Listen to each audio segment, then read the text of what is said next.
Feliz sábado, hermanos. Qué bonito es ver la iglesia así, ¿verdad?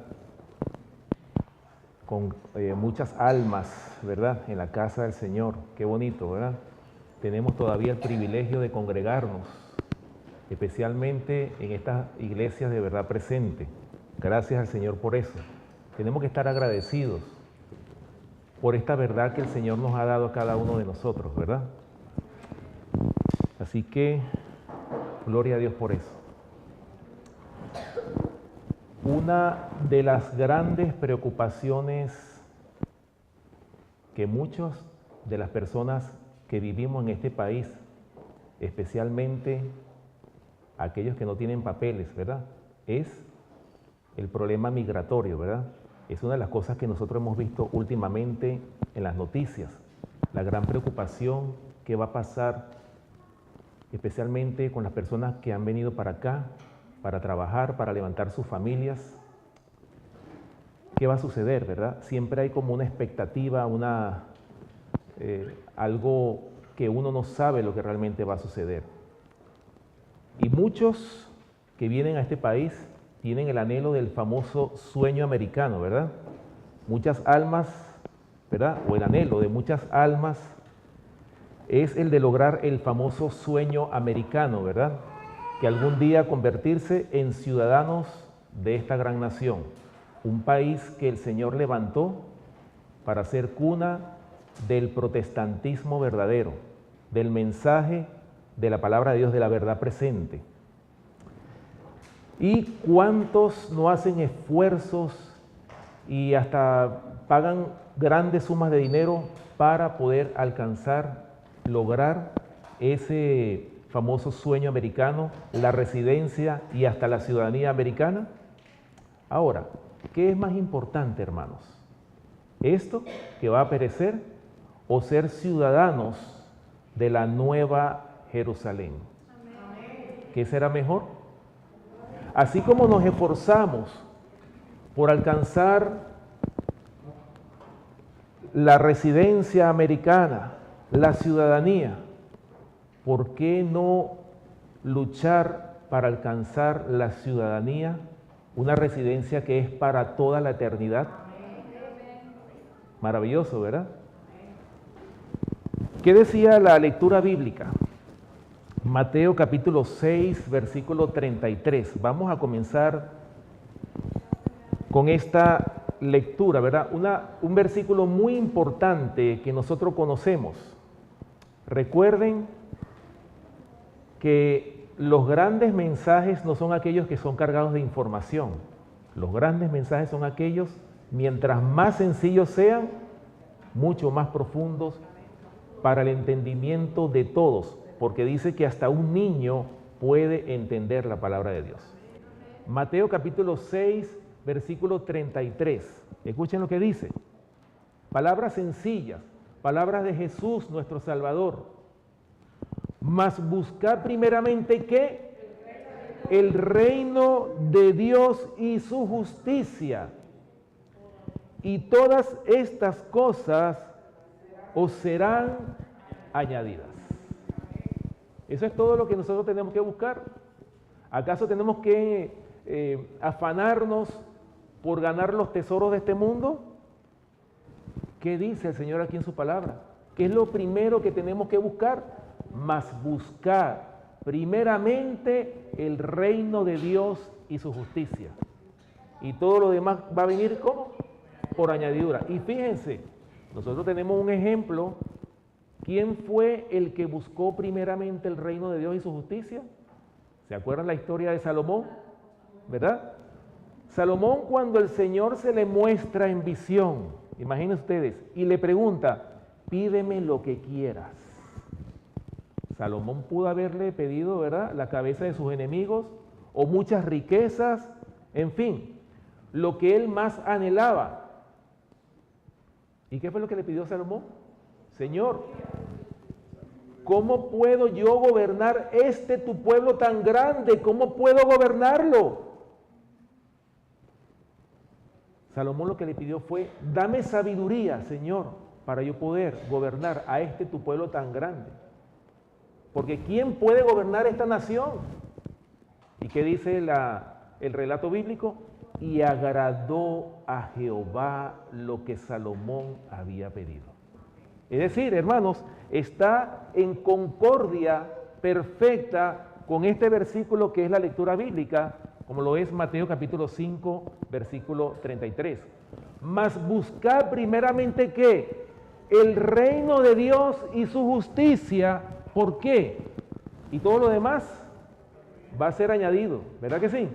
¿Acaso Salomón no fue el rey más glorioso que ha pisado este planeta Tierra? Hermanos, nosotros también debemos tener ese objetivo que tuvo Salomón. Es tener en primer lugar al Señor, pero muchas veces nosotros, los cristianos que nos llamamos de la verdad presente, a veces los afanes de esta vida nos tienen ¿cómo?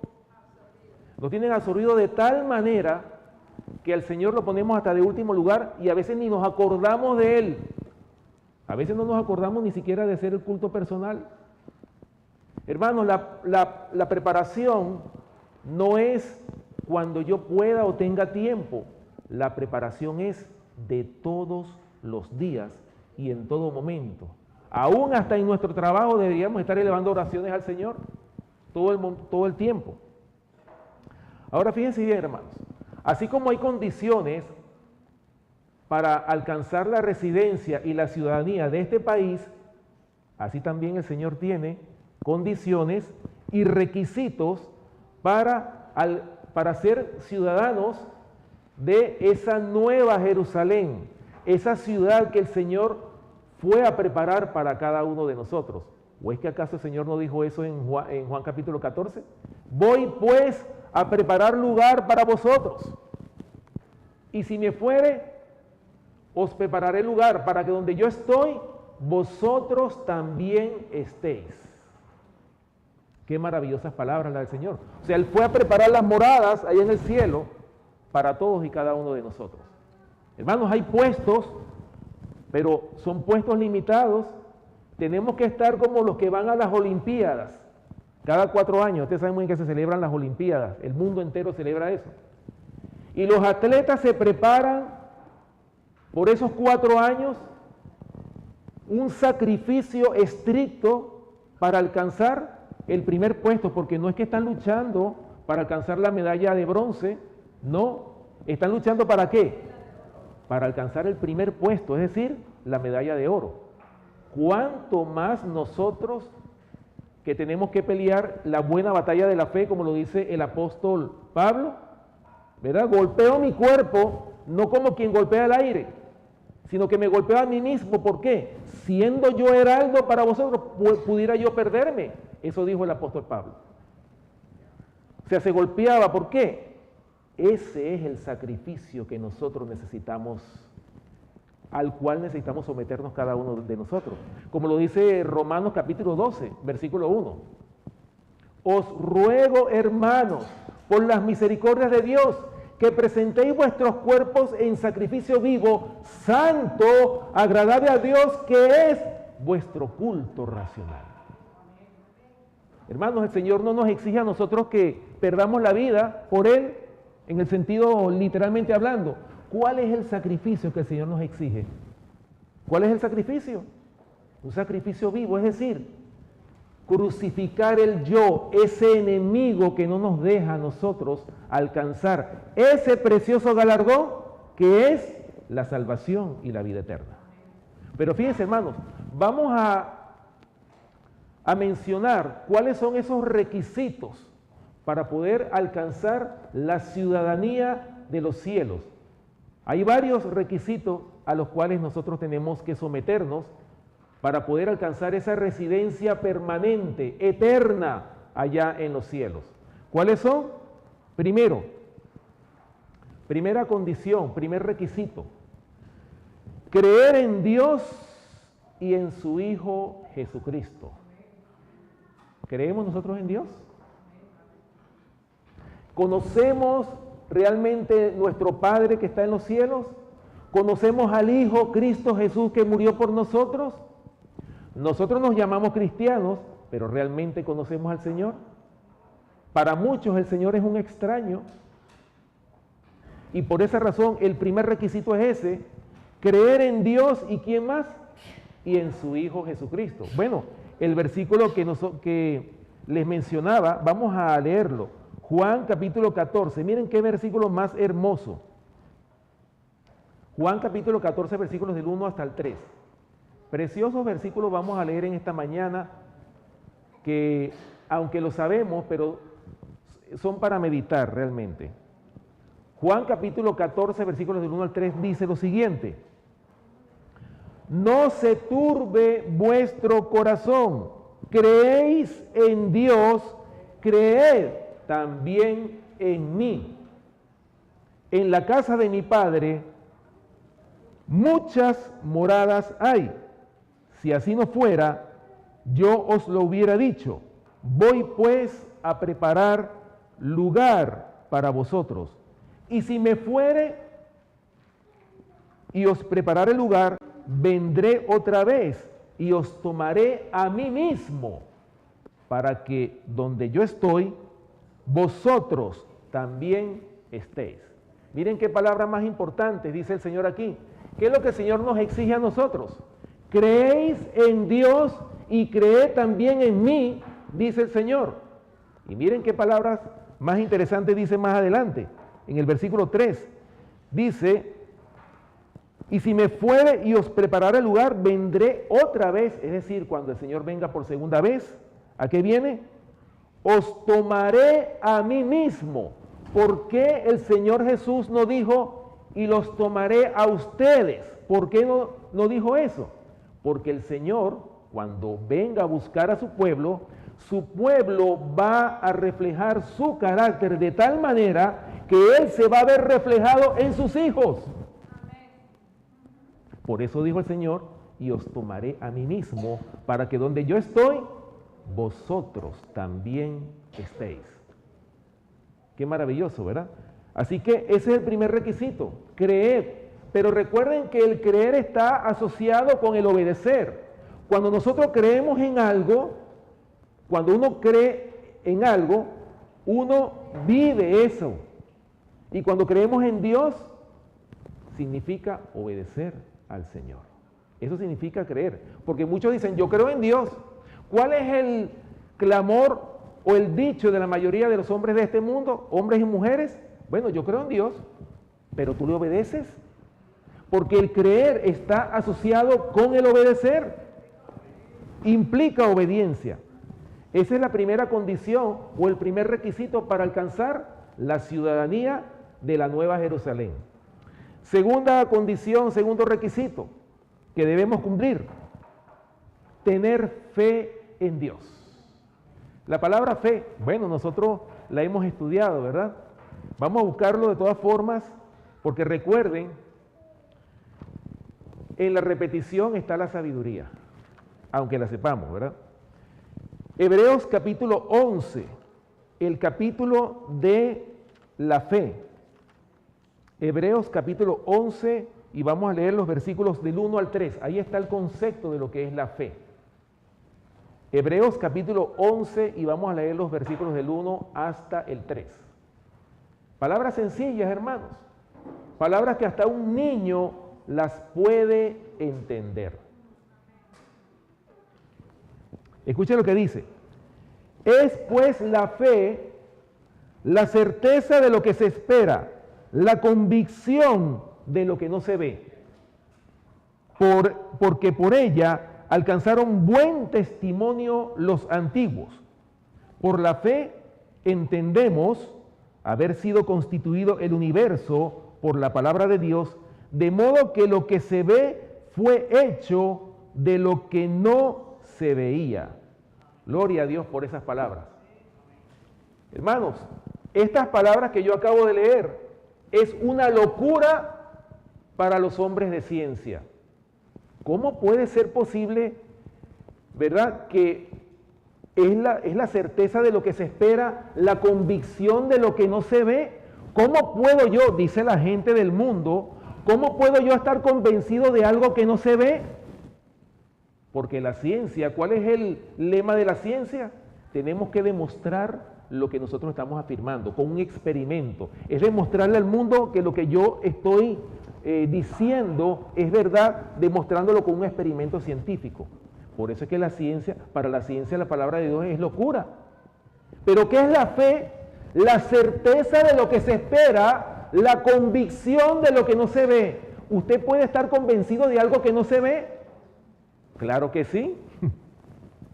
El cristiano que cree de verdad está convencido de que hay un mundo real que aunque no se ve, es el verdadero. Y este que vemos va a perecer. Pues la ciencia no entiende eso. Para la ciencia esto es locura. Por eso es que para la ciencia y para el mundo, la palabra de Dios es locura. Pero para los hijos de Dios es palabra de vida. Es poder de Dios para salvación, como lo dice Romanos capítulo 1, versículo 16. Acompáñenme sus Biblias. Romanos capítulo 1, versículo 16. Fíjense, hermanos, el apóstol Pablo, cuando habla del Evangelio, ¿qué es el Evangelio? Romanos capítulo 1, versículo 16. ¿Qué palabra más hermosa que dijo el apóstol Pablo aquí? En Romanos capítulo 1, versículo 16. Escuchen bien.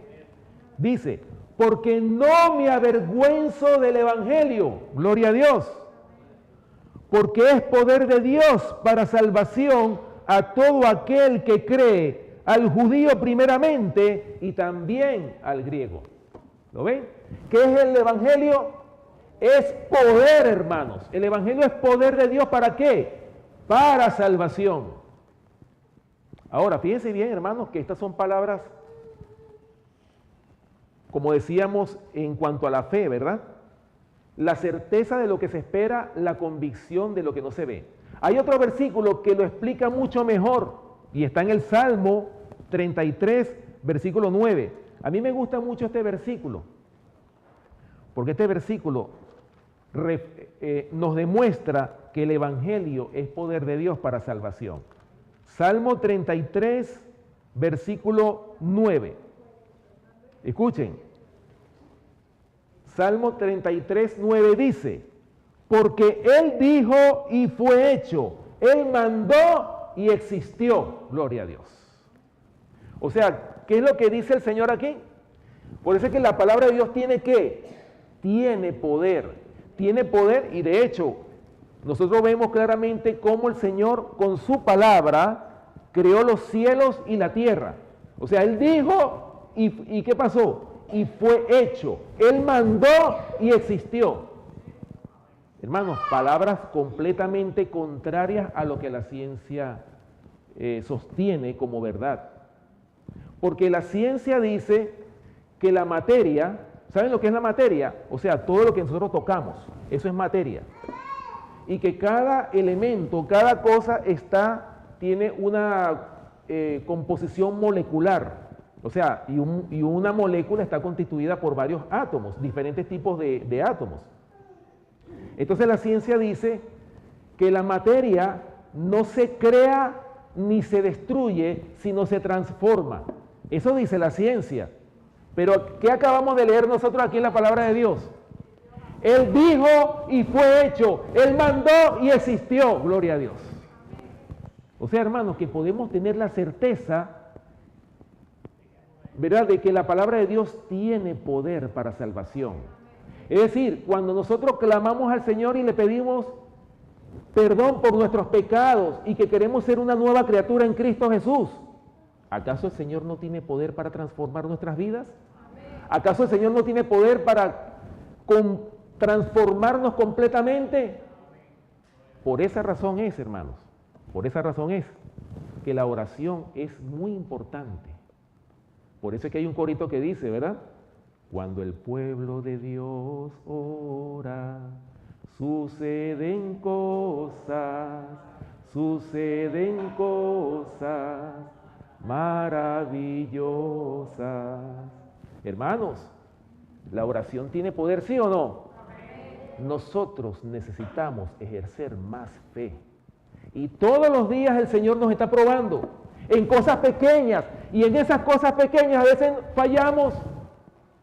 ¿Cómo puede el Señor contar con un pueblo que falla en cosas pequeñas y nos preocupamos tanto porque viene una ley dominical que es la gran prueba para el pueblo de Dios? Pero desconocemos y a veces no le prestamos atención a estas cosas tan insignificantes para algunos, tan simples para otros, como lo es estas palabras tan sencillas, que si las pusiéramos en práctica, nuestra vida fuera otra. Cada día estuviéramos creciendo de gracia en gracia. Y eso es lo que el Señor quiere para su pueblo. Ahí está. Tener fe en Dios es el segundo requisito. Tercer requisito o tercera condición que Dios exige para que podamos ser ciudadanos de esa nueva Jerusalén. Obedecer la palabra de Dios. Obediencia a sus mandamientos. Hebreos capítulo 12, aquí mismo, versículo 9. Hebreos capítulo 12, versículo 9, escuchen lo que dice, ahí mismo donde estábamos, en Hebreos. Dice, por otra parte, tuvimos a nuestros padres terrenales que nos disciplinaban y los venerábamos. ¿Por qué no obedeceremos mucho mejor al Padre de los Espíritus y viviremos? ¿Se dan cuenta, hermanos? Importante, ¿verdad? Otro versículo que también hace énfasis en la importancia que tiene la obediencia, la oración que hizo el profeta Daniel. Vamos al libro de Daniel capítulo 9. Daniel capítulo 9, versículo 11. La importancia de la obediencia. Daniel capítulo 9, versículo 11. Dice, todo Israel traspasó tu ley, apartándose para no obedecer tu voz, por lo cual ha caído sobre nosotros la maldición y el juramento que está escrito en la ley de Moisés, siervo de Dios, porque contra él pecamos. ¿Lo ven? ¿Cuál era la oración que estaba haciendo Daniel? ¿Por qué causa vino toda esta desgracia sobre la nación judía? ¿Por qué? Un pueblo que había sido tan grandemente bendecido, ¿en qué cayó finalmente? En desobediencia. Y esa desobediencia que trajo como consecuencia, trajo, hermanos, maldiciones. Pero las bendiciones, toda bendición tiene su condición. Y si nosotros no nos sometemos a la obediencia en su palabra, lamentablemente no vamos a disfrutar de esas bendiciones. Por esa razón, hermanos, ¿cuál es el resumen de la palabra de Dios? Vamos a ver qué nos dice Eclesiastés capítulo 12, versículo 13. Para que ustedes vean cuál es el fin de todo sermón, de todo discurso, de todo lo que predicamos. ¿Cuál es el propósito o en qué se resume todo esto? Eclesiastés capítulo 12, versículo 13 lo dice. El fin de todo discurso oído es este: teme a Dios y guarda sus mandamientos. ¿Por qué? Porque eso es el todo del hombre. ¿Lo ven qué sencillo es? Qué sencillas son las palabras del Señor, pero nosotros queremos complicarlas con tanta información que a veces presentamos. El Señor quiere que vayamos al evangelio sencillo, a los sermones de cuño antiguo, dice la sierva del Señor. Sermones que van al corazón para transformar nuestros corazones, que es lo que Dios quiere, es buscar corazones convertidos. Eso es lo que el Señor viene a buscar. El Señor no viene a buscar un pueblo que tenga conocimiento en la información nada más. El Señor viene a buscar un pueblo obediente, un pueblo que ejerza fe, un pueblo que crea en Él. Ese es el pueblo que el Señor viene a buscar. Otra condición, hermanos, hay varias, y por eso es que estamos meditando en esta mañana en todas estas condiciones, y es muy importante para los que están anotando que las anotemos cada una, para que las tengamos y las practiquemos, porque ese es el propósito de esto. Todas estas condiciones, ponerlas en práctica, ¿para qué? Para poder alcanzar esa residencia eterna de la patria celestial. Cuarta condición: tener un corazón limpio y nuevo. Eso fue lo que clamó el rey David, ¿sí o no? Vamos al Salmo 51, el Salmo del arrepentimiento de David. Salmo 51 y vamos a leer el versículo 10. Salmo 51, versículo 10. Escuchen lo que dice el Señor aquí en su palabra. Salmo capítulo 51, versículo 10. Dice, crea en mí, oh Dios, un corazón limpio y renueva un espíritu recto dentro de mí. ¿Lo ven? Ustedes conocen la historia de David, ¿verdad? Como el rey David, un hombre que era justo, ¿verdad? Sin embargo, este hombre, ya ustedes saben que él cayó en pecado. Él codició la mujer del prójimo primeramente, después cometió adulterio y finalmente cometió un asesinato, ¿verdad? Ahora, David pensaba que él estaba libre de esa culpa, hasta que se le apareció el profeta Natán y lo amonestó. Y cuando David exclamó, ese hombre que hizo eso es digno de muerte. ¿Y qué le contestó Natán? Tú eres ese hombre. Y por lo tanto, David, ¿verdad? En lugar de levantarse como se levantó Jeroboam, prenderle. ¿Qué fue lo que dijo? He pecado contra Jehová. Esa fue la expresión de David. Y entonces, ahí fue donde David se dio cuenta de lo que había hecho y cuán ofensivo es el pecado ante los ojos de Dios. David lo vio. ¿Y qué fue lo que hizo David? ¿Se quedó así? ¿No confesó su pecado? Aquí está, en el Salmo 51 lo dice. Crea en mí, oh Dios, un corazón limpio y un espíritu recto dentro de mí. Hermanos, ese tiene que ser el clamor de cada uno de nosotros. Pedirle al Señor que nos dé un corazón nuevo. Eso es lo que nosotros necesitamos. ¿O es que acaso el Señor no prometió eso para sus hijos?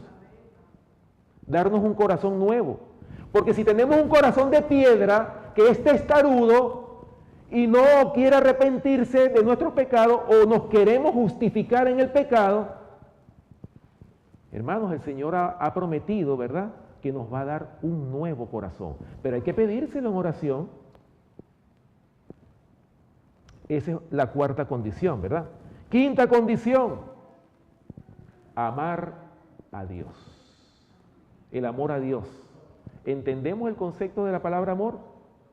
Porque a veces nosotros, en este ministerio especialmente, siempre hemos predicado, ¿verdad? Siempre hemos dicho de que hay iglesias que predican que Cristo te ama y que no importa cómo tú seas.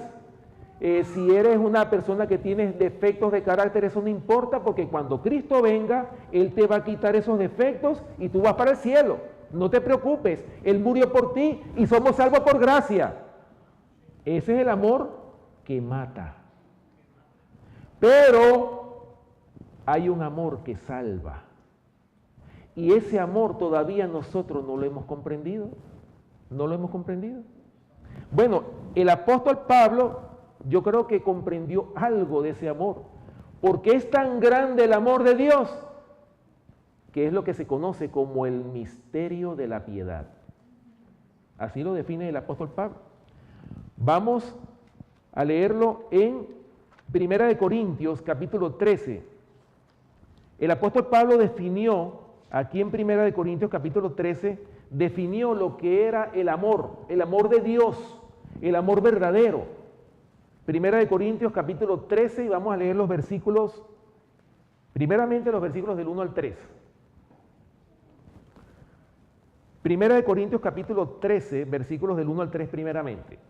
Dice, si yo hablase lenguas humanas y angélicas y no tengo amor, vengo a ser como metal que resuena o címbalo que retiñe. Y si tuviese profecía y entendiese todos los misterios y toda ciencia, y si tuviese toda la fe, de tal manera que trasladase los montes y no tengo amor, nada soy. Y si repartiese todos mis bienes para dar de comer a los pobres, Y si entregase mi cuerpo para ser quemado y no tengo amor, de nada me sirve. ¿Lo ven? Aquí el apóstol Pablo está hablando de obras que son esenciales en la vida de un cristiano. Primeramente, ¿verdad? Si yo vendiese todos mis bienes y se los doy a los pobres. O sea, si fuese dadivoso, ¿verdad? Si yo hiciese la obra que Dios me exige, pero si no tengo amor, ¿qué va a pasar?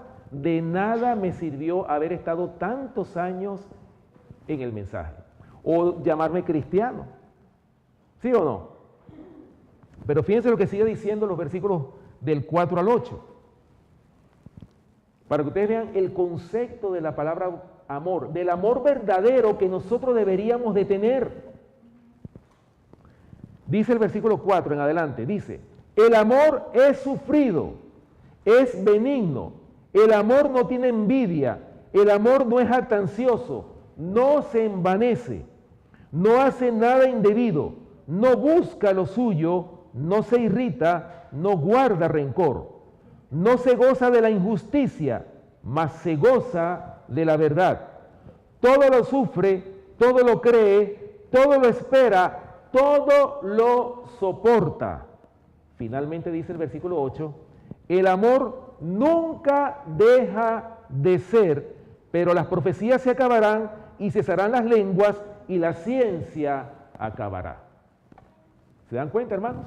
¿Qué es lo que va a prevalecer? ¿Será que la profecía es lo que va a prevalecer? ¿Qué dice aquí el apóstol Pablo finalmente? Dice claramente que todo va a terminar, pero ¿qué es lo que va a prevalecer? Permanecerá por siempre y por toda la eternidad el amor verdadero. Y ese amor, si no está en nuestros corazones, hermanos, de nada nos va a servir hacer toda la obra que hacemos. Podemos estar grabando muchos programas de radio, de televisión, toda la obra que estamos haciendo aquí, pero de nada nos puede servir eso, hermanos, si nosotros no tenemos amor. El amor es, bueno, Dios es amor, lo dice la palabra de Dios. Ahora, fíjense, hermanos, ese amor tan grande que Dios tiene para sus hijos, por eso dice claramente Juan 3:16, porque de tal manera amó Dios al mundo que ha dado a su Hijo unigénito, ¿para qué? Para que todo aquel que en Él crea no se pierda, mas tenga vida eterna. Es tan grande ese amor que no lo entendemos. Dar a su Hijo para que muera por una raza pecadora, porque Dios no tenía obligación en mandar a su Hijo, Él no tenía obligación en hacer eso. Sin embargo, ha sido tan grande el amor hacia la raza pecadora, porque dice que vino a buscar y salvar a quienes, a los que se habían perdido. O sea, el Señor viene también y nos da una oportunidad. Aunque estemos perdidos, hermanos, en el mundo, el Señor tiene misericordia por aquellos que se han perdido. Pero esa misericordia tiene un límite. Y tenemos que aprovechar este tiempo que estamos viviendo para que podamos permitirle al Señor que Él pueda edificar su carácter en cada uno de nosotros. Este es el tiempo. Mañana es tarde, porque no sabemos cuándo es o cuánto tiempo de gracia tenemos cada uno de nosotros individualmente. Y es ahora cuando tenemos que hacer la decisión, en este momento. Escuchen cómo el apóstol Pablo entendió, hermanos, entendió el concepto del amor verdadero, del amor que salva. Romanos capítulo 8, vamos a leer los versículos del 35 hasta el 39, para que ustedes vean, hermanos, que Pablo estaba bien fundamentado en ese amor verdadero. Romanos capítulo 8, versículos del 35 hasta el 39, para leer un contexto completo, ¿verdad? Romanos capítulo 8, versículos del 35 hasta el 39. Escuchen lo que dice. ¿Quién nos separará del amor de Cristo? ¿Tribulación o angustia o persecución o hambre o desnudez o peligro o espada? Como está escrito, por causa de ti somos muertos todo el tiempo. somos contados como ovejas de matadero. Antes, en todas estas cosas, somos más que vencedores por medio de aquel que nos amó. Versículos 38 y 39. Por lo cual estoy seguro de que ni la muerte, ni la vida, ni ángeles, ni principados, ni potestades, ni lo presente, ni lo porvenir, ni lo alto, ni lo profundo, ni ninguna otra cosa creada nos podrá separar del amor de Dios que es en Cristo Jesús, Señor nuestro. Gloria a Dios. Hermanos, el apóstol Pablo no lo afectaba nada. Él no le tenía temor a pasar hambre, desnudez, persecución, angustia. Él no tenía problema por eso. ¿Por qué? Porque era más grande el amor que sentía por Cristo Jesús, que a él no le importaba que le hicieran lo que le hicieran. Nosotros tenemos que experimentar ese amor tan grande que tenía el apóstol Pablo por Cristo Jesús. Nosotros tenemos que experimentar eso. Tenemos que llegar a eso. Esa es la meta. El apóstol Pablo fue creciendo día a día. Y a mí me gusta mucho la vida del apóstol Pablo. Siempre lo menciono porque es un gran ejemplo de justificación por la fe. Porque fíjense que el apóstol Pablo, cuando nosotros vemos la historia de él fue fariseo, ¿sí o no? Él era un gran fariseo, era estricto en lo que se refería a la ley. Él iba siempre a los cultos, no faltaba ninguno, llegaba temprano todo el tiempo. Y él pensaba, celebrando todas las ceremonias del templo, él pensaba que ya estaba salvo. Y hasta lo mandaban a perseguir a los herejes. Y le dieron cartas para perseguir y darle muerte a todos los hombres y mujeres que estaban verdaderamente, que eran cristianos. Y a él le habían dicho que eran herejes. Hermanos, y sin embargo ya nosotros conocemos la historia de Pablo, ¿verdad? Cuando Pablo, cuando iba camino a Damasco, ¿verdad? Que se le presenta el Señor en visión, y ya conocemos la historia de lo que sucedió, ¿verdad? Que hasta cayó del caballo, quedó ciego, después Ananías le recobró la visión, duró 3 días ayunando, y al final él aceptó al Señor. Pero no se quedó ahí. Tanto fue así que Pablo, en todas sus epístolas, siempre se echaba la culpa a sí mismo. ¿Cuánto yo no perseguía a la iglesia de Dios? A la iglesia cristiana, a esa iglesia que eran los discípulos de Jesús. Yo los perseguí, yo les di muerte. Por eso es que el apóstol Pablo dice, miserable de mí, ¿quién me librará de este cuerpo de muerte? Pero fíjense que él no se quedó en eso, porque hasta se consideraba un abortivo. O sea, se consideraba lo peor el apóstol Pablo. Y decía, yo no merezco ser llamado apóstol, porque perseguía a la iglesia de Cristo. Pero él no se quedó estancado ahí como un enano espiritual, sino que él empezó a subir las escaleras que conducen a la santidad. Poco a poco él empezó a crecer en la gracia. ¿Hasta cuándo?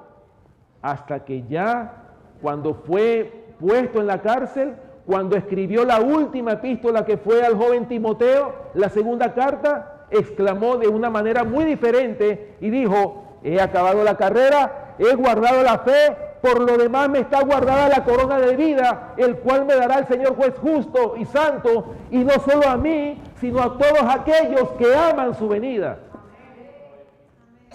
Hermanos, el apóstol Pablo experimentó lo que es la verdadera justificación por la fe.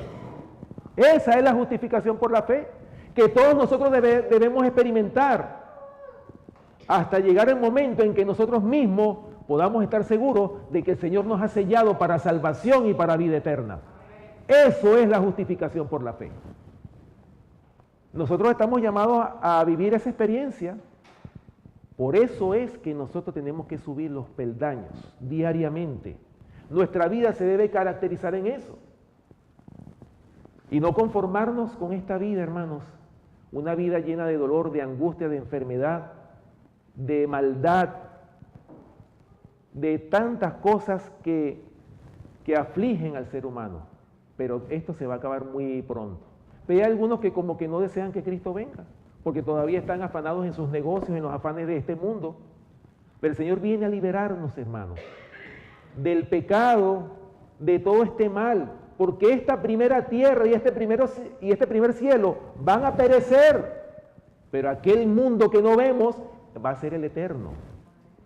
Y el Señor nos está invitando a que entremos en esta santa ciudad celestial, a que seamos ciudadanos de la nueva Jerusalén, pero sigamos con los requisitos, porque no he terminado, todavía hay otros requisitos aquí. Ahora, continuando con lo del amor de Dios, hay algo que apaga el amor.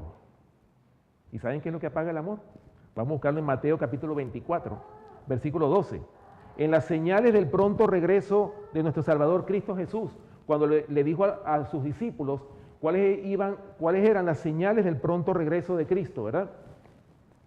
Mateo capítulo 24, versículo 12. Escuchen bien, ¿por qué razón a veces se nos apaga ese amor de Dios en nuestros corazones?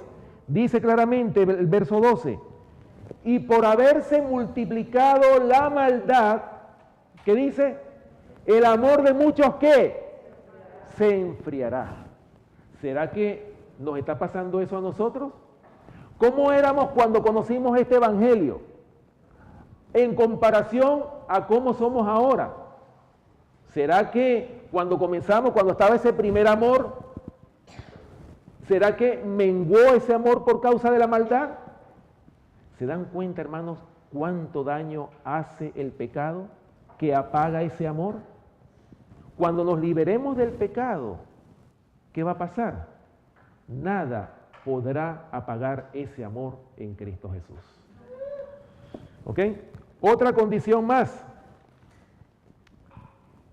Adorar al Padre en espíritu y en verdad. Palabras que le dijo el Señor Jesús en Juan capítulo 4, ¿verdad? Cuando estaba con la mujer samaritana. Juan capítulo 4, versículos del 21 hasta el 23. Juan capítulo 4, versículos del 21 hasta el 23. Cuando Jesús estuvo con la mujer samaritana, qué grandiosa obra hizo el Señor Jesús, ¿verdad? Con la mujer samaritana. Una obra individual. Y miren cuán grande fue esa obra, ¿verdad? Así como la hizo con Nicodemo, así también la hizo con la mujer samaritana. Y la mujer samaritana, ¿verdad? Después de verse descubierta de esos pecados ocultos que ella tenía, ¿verdad? Porque le digo, bueno, bien has dicho, porque 5 maridos has tenido y el que ahora tiene no es tu marido. Eso has dicho con verdad. Y se vio tan avergonzada esa mujer que desvió inmediatamente la conversación hacia un punto de controversia religioso que había entre judíos y samaritanos.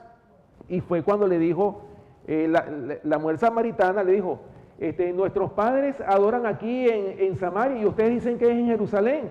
¿Y cuál fue la respuesta que le dio el Señor Jesús?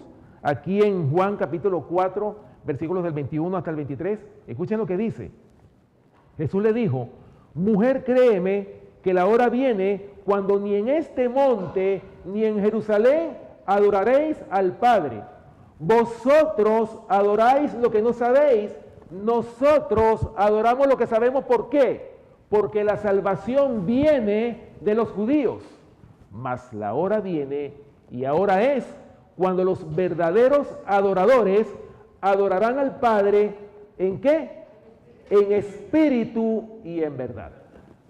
Hermanos, esto fue una profecía que le dijo el Señor Jesús a la mujer samaritana.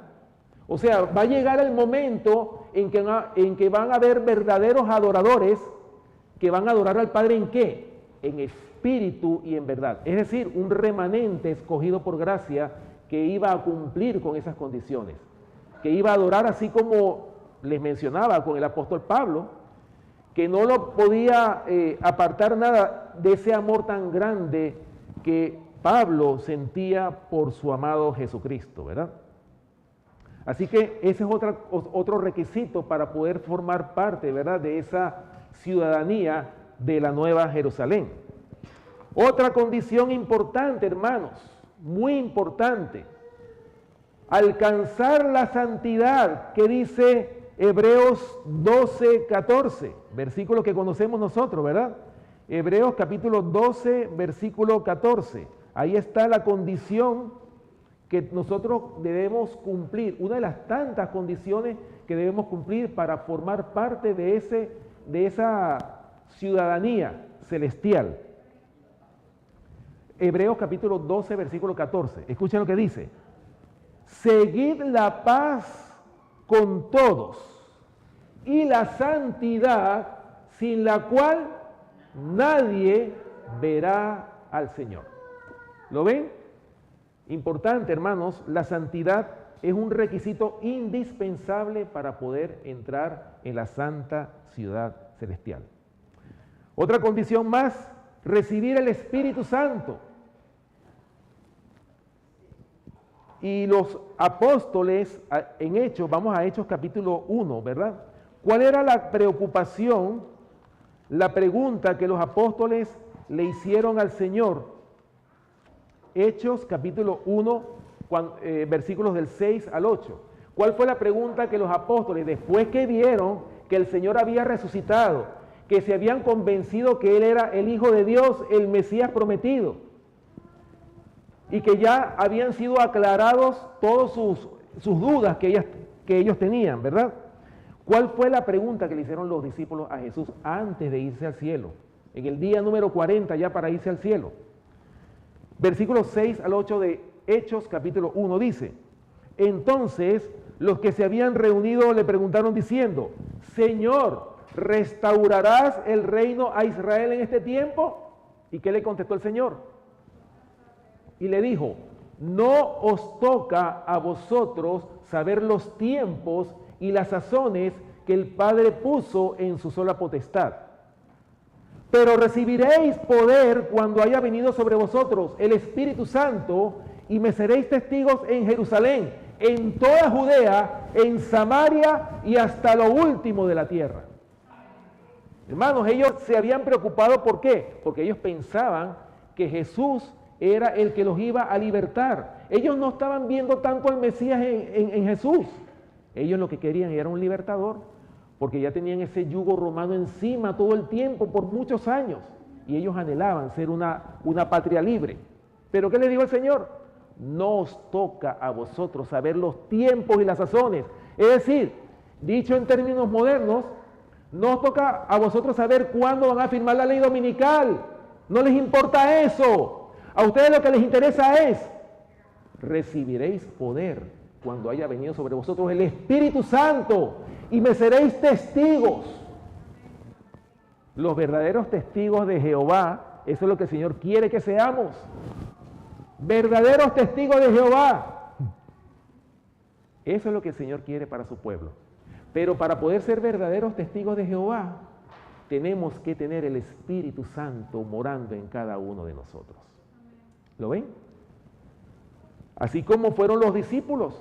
Los discípulos cuando recibieron el Espíritu Santo con gran poder allá en el aposento alto, ¿cuántas obras no hicieron los discípulos?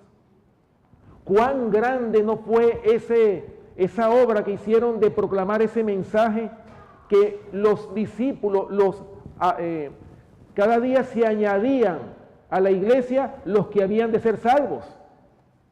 Pues imagínense ustedes, si eso fue la lluvia temprana, ¿cómo será la lluvia tardía? Hermanos, la sal de la tierra, lo que va a salar la tierra es precisamente cuando tengamos el Espíritu Santo morando en cada uno de nosotros.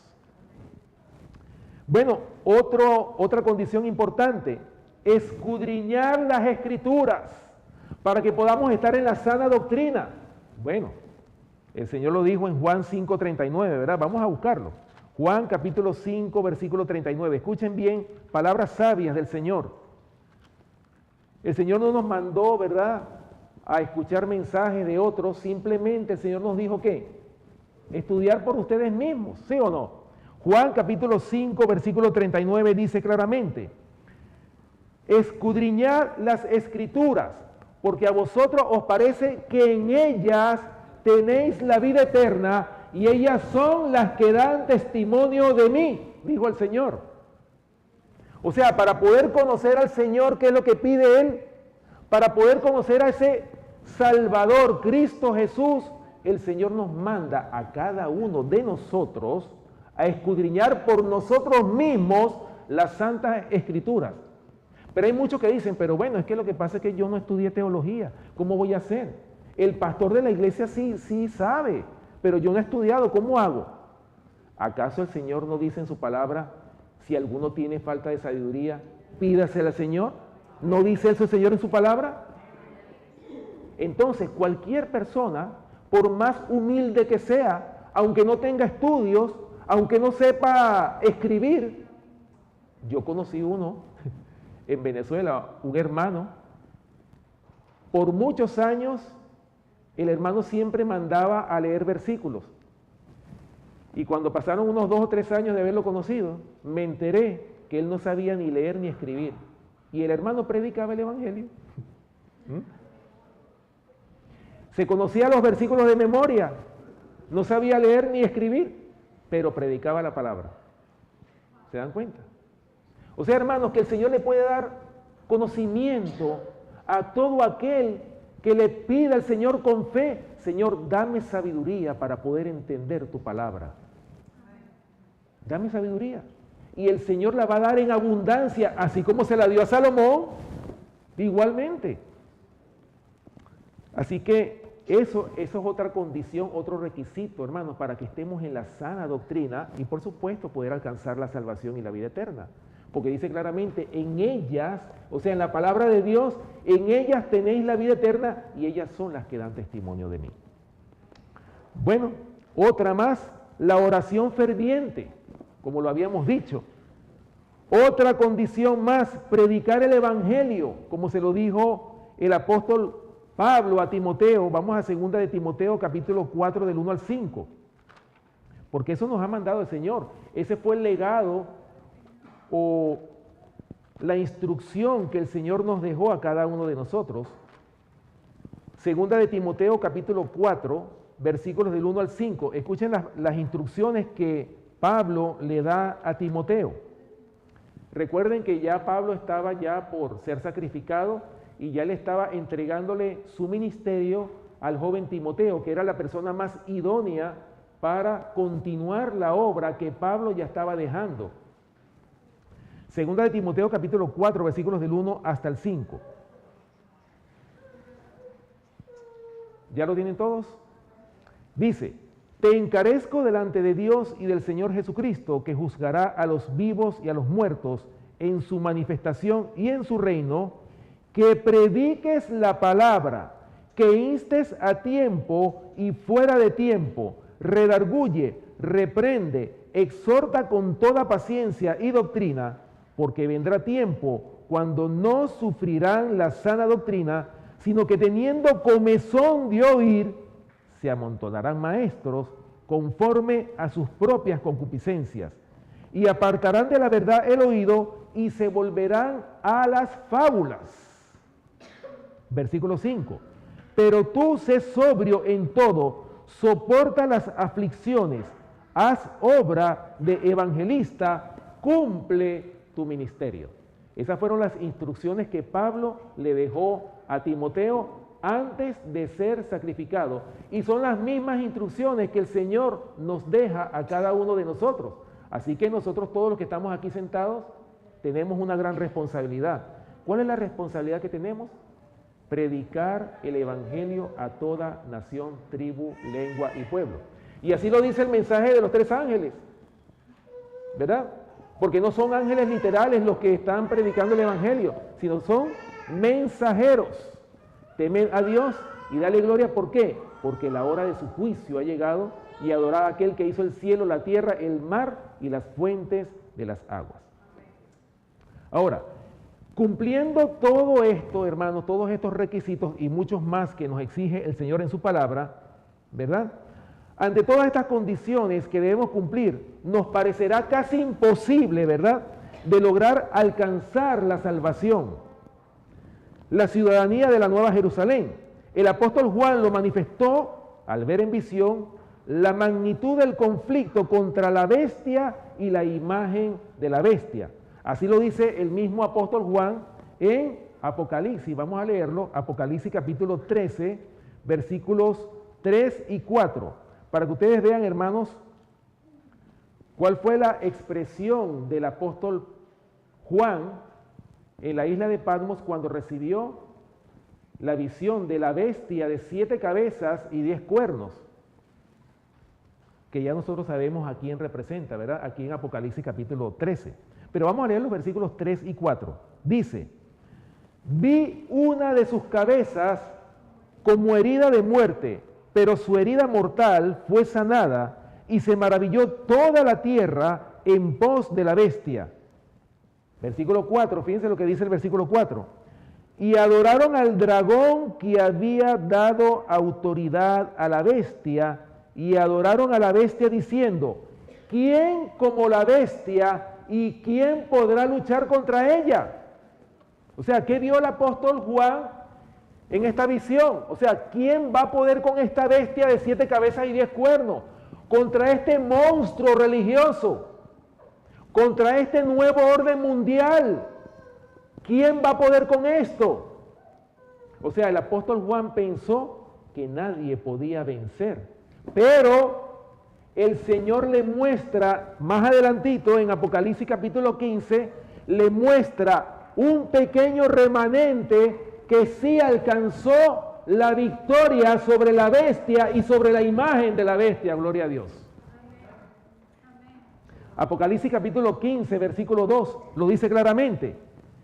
Vi también como un mar de vidrio mezclado con fuego, y a los que habían alcanzado la victoria sobre la bestia y su imagen y su marca y el número de su nombre, en pie sobre el mar de vidrio con las arpas de Dios. Gloria a Dios, hermano. O sea que estos versículos nos dan a nosotros esperanza de que si nosotros perseveramos, también podemos estar dentro de este grupo. Por eso es importante presentar estos mensajes. Así como el Señor nos amonesta, así como es dura esta palabra, como lo dijo el apóstol Pedro, o los apóstoles, dijeron: Señor, dura es esta palabra, ¿quién la puede oír? ¿Y qué le dijo el Señor Jesús? ¿Esto os ofende? ¿Queréis ir acaso vosotros también? ¿Y qué le contestó Pedro? Señor, ¿a quién iremos? Tú tienes palabra de vida. O sea, Pedro reconoció que a pesar de que esas palabras eran duras, sin embargo, él reconoció que era un requisito indispensable para poder entrar y ser ciudadanos de la Nueva Jerusalén. Ahora, a mí me gusta, ya para concluir, voy a leer 2 citas más, ¿verdad? Pero me gustaría, hermanos, porque yo pienso que una de las cosas que quizás pocos leemos es cómo es esa Nueva Jerusalén, cómo es esa santa ciudad celestial, y qué mejor libro que el libro de Apocalipsis, capítulo 21. Ahí está precisamente la descripción de esa Nueva Jerusalén, de esa santa ciudad celestial. Apocalipsis capítulo 21, vamos a leer los versículos, desde el versículo 9, vamos a leer desde el versículo 9.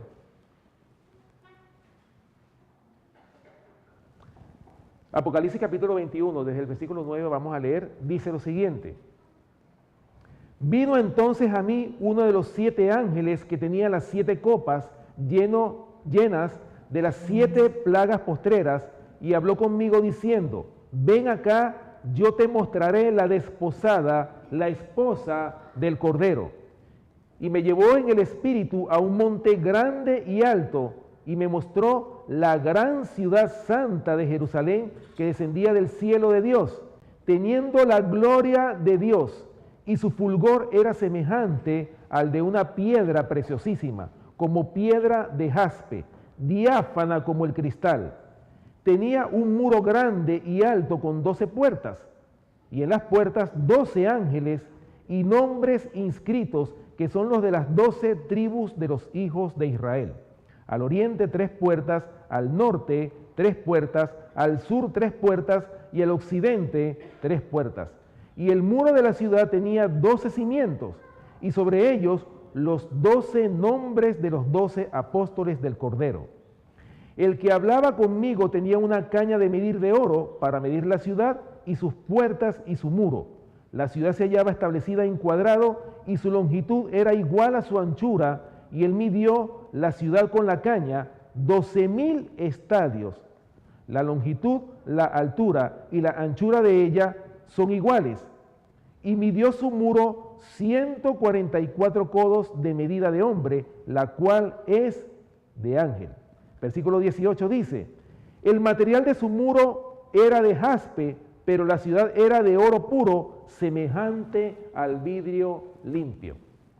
Bueno, si seguimos leyendo este capítulo, vemos la descripción, hermanos, de esa nueva Jerusalén que nos espera a cada uno de nosotros si somos fieles. Yo pienso, hermanos, que vale la pena hacer mención, ¿verdad? Leer cuál es el galardón que el Señor nos tiene a cada uno de nosotros.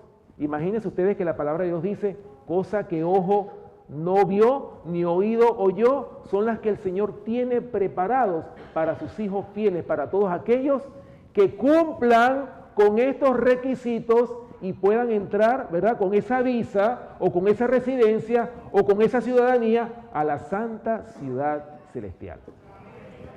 Para terminar, escuchen bien lo que dice aquí una visión que tuvo la sierva del Señor de la santa ciudad celestial. Cuando ella, bueno, conocido como la primera visión que ella tuvo, ¿no? Es muy hermoso esto que está escrito aquí, ¿verdad? Dice aquí,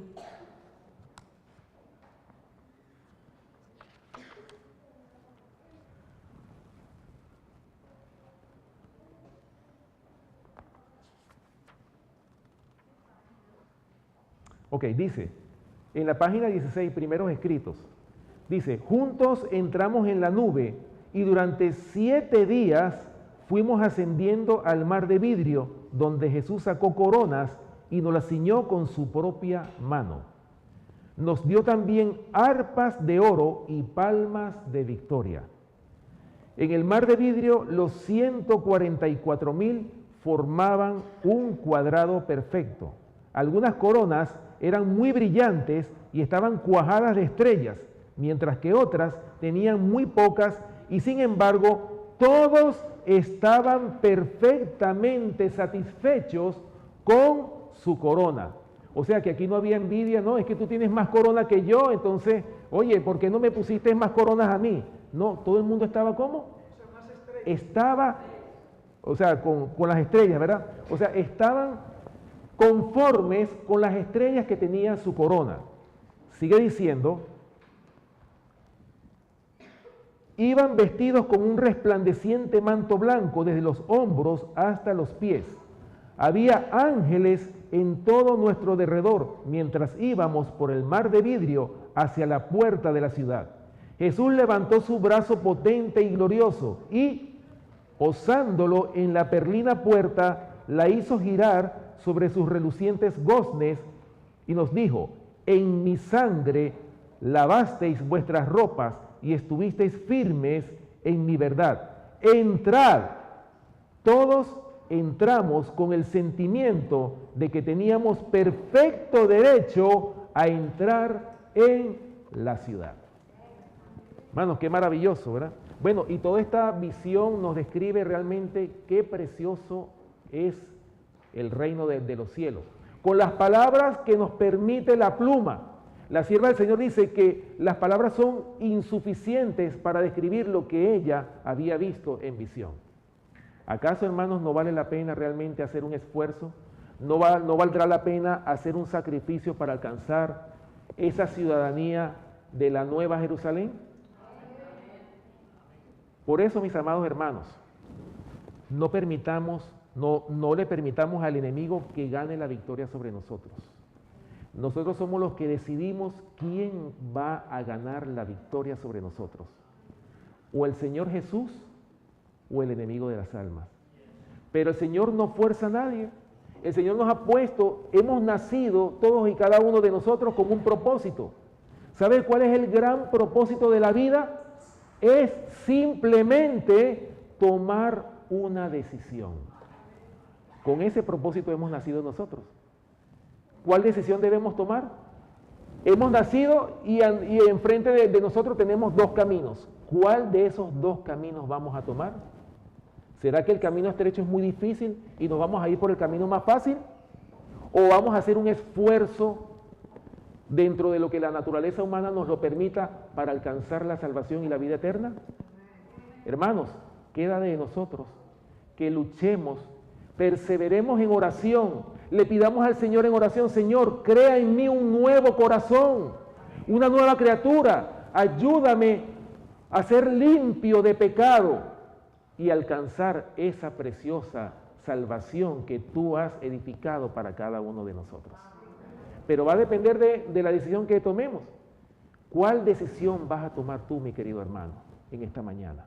El Señor nos está haciendo un llamado, una invitación, así con ese carácter dulce que el Señor tiene, ¿verdad? El Señor con sus palabras dulces nos invita: venid a mí todos los que estáis trabajados y cargados, que yo os haré descansar. Que el Señor les bendiga. Les invito entonces, los que puedan, vamos entonces, para terminar, vamos a tener una palabra de oración.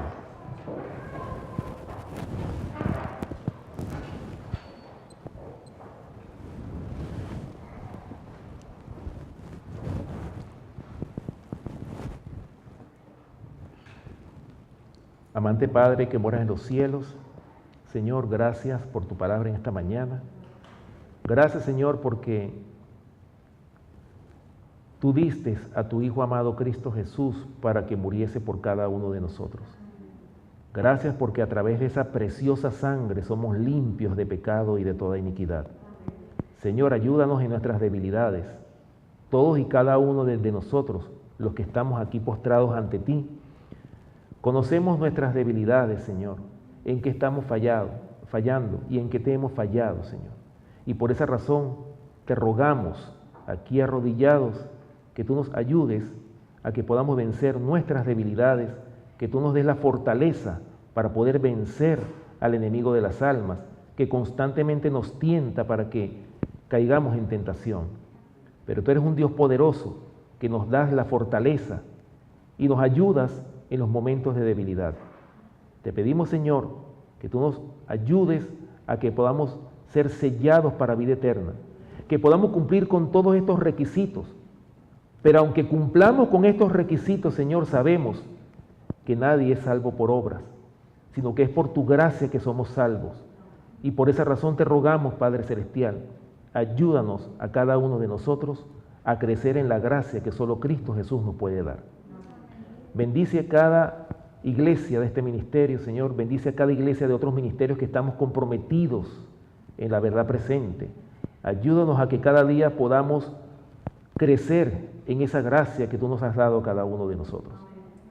Señor, bendice a cada familia aquí representada. A los que están enfermos, pasa tu mano sanadora sobre ellos. Y también te pedimos, Señor, que ahora que vamos a compartir los alimentos, que tú los bendigas, que tú quites todo veneno que el hombre ha echado sobre ellos, Señor, y que puedan ser purificados, y que podamos, Señor, en este día de sábado, gozarnos en tu día santo, y que hablemos tus palabras y no nuestras palabras. Gracias, Señor, por tus bendiciones. Perdona nuestros pecados y ayúdanos, Señor, a alcanzar esa salvación que tú has ido a preparar para cada uno de nosotros. Bendiciones que te pedimos y te rogamos en el nombre y por los méritos de nuestro Señor y Salvador, Cristo Jesús. Amén.